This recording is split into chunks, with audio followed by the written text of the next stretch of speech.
عن السيد رئيس المجلس الجماعي لطنجة السيد منير المريد أن أهنئ الهيئة المغربية للمقاولات. الأول للأعمال ينظم يومي 24 25 فبراير بمدينة طنجة تحت تشجيع استثمار، تحت شعار تشجيع استثمار، تحسين مناخ الأعمال وتشجيع الاستثمار، وهي مناسبة لانفتاح كذلك على التجربة الإسبانية واللي هي ضيف شرف الدورة.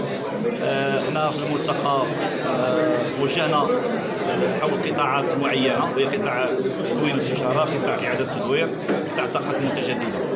فهي قطاعات مهمه. اليوم الملتقى سيعرض في يومين بمشاركه مجموعه من المؤسسات، القطاع العام، القطاع الخاص، المقاولات اللي موجودين الحمد لله بكثره من اجل انساء هذه الدوره الاولى.